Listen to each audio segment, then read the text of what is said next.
I'm having kind of a, oh, no, that's two, whatever. There is, I got a new computer. This is ANCHORPETE. And I got a brand new computer, and I just plugged in a new webcam that I got, and I plugged in my microphone. I'm testing to see if this works. And now that you're here, I want to talk about G.I. Joe that rebooted in 2019, okay?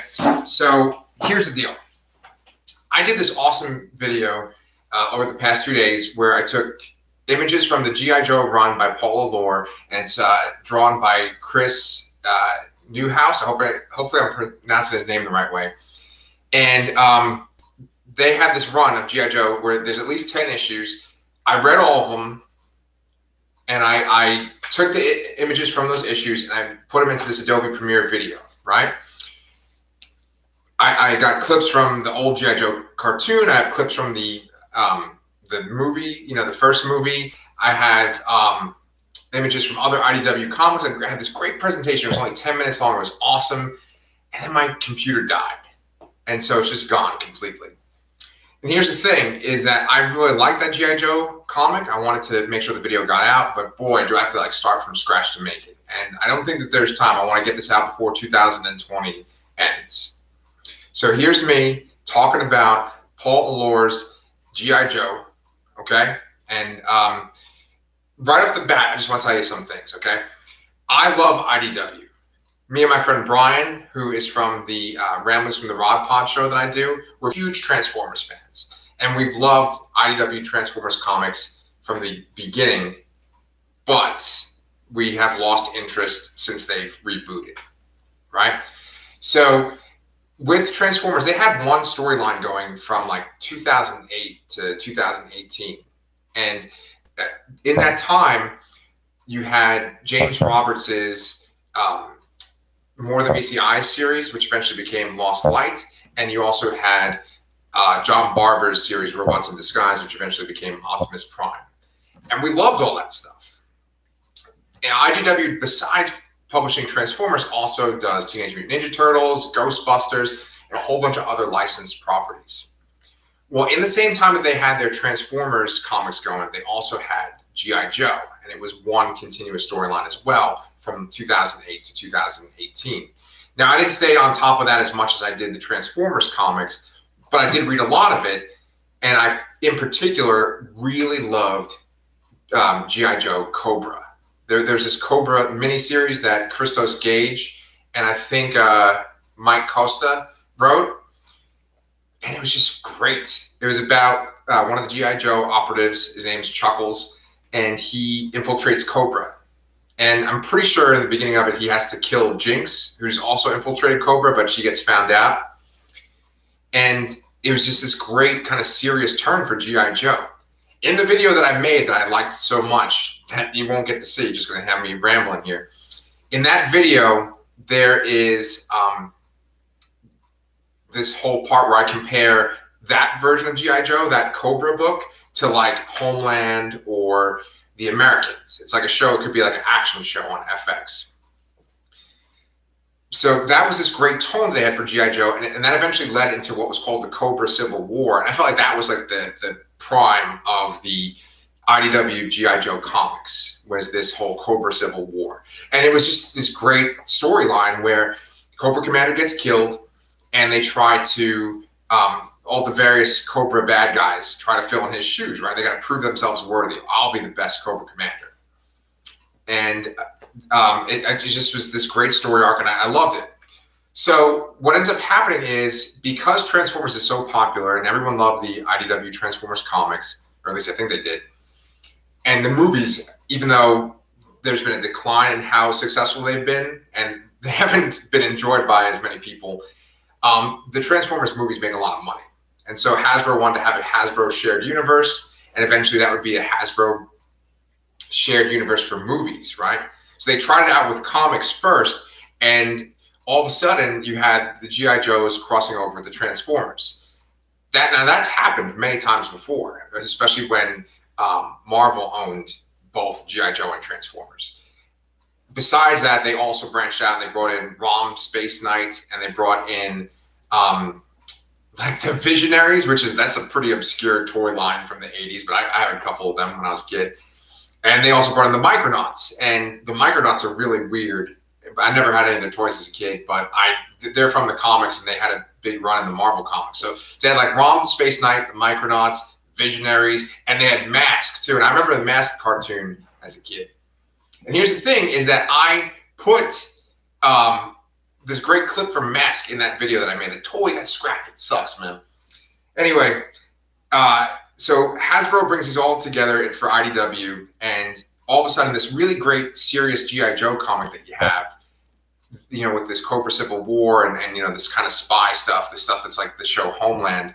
Now you have ancient robots that can turn into sports cars, right, in that world. And then you have like microscopic people running around, and it just does, you know, it just makes it silly.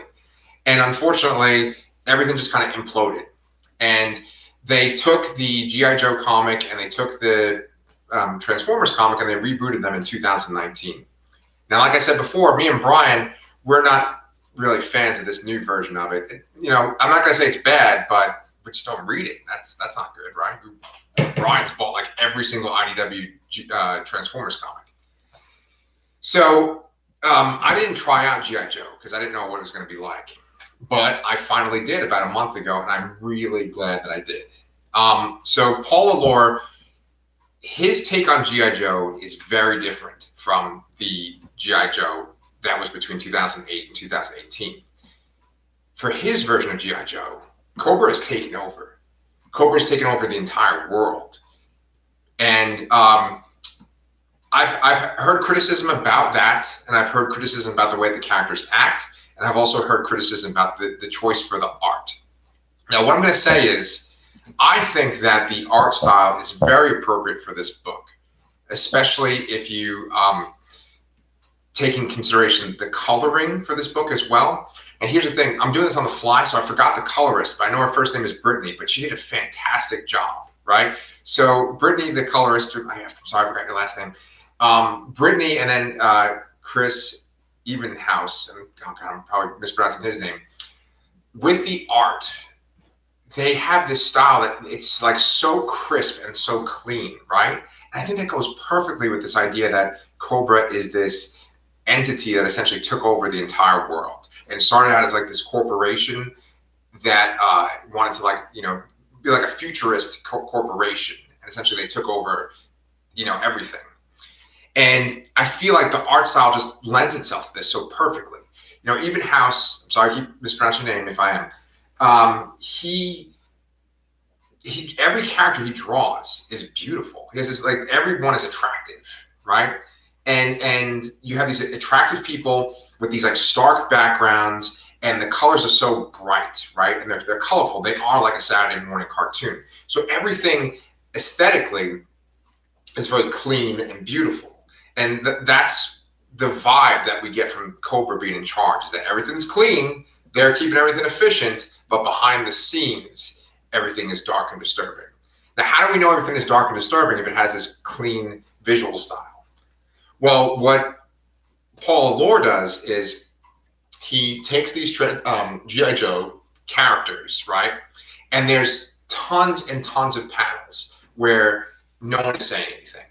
And all we're doing is looking at their facial expressions, and the Joes are either just like staring off into space because they're utterly defeated, or they're like looking in shock because they can't believe what's going on, right?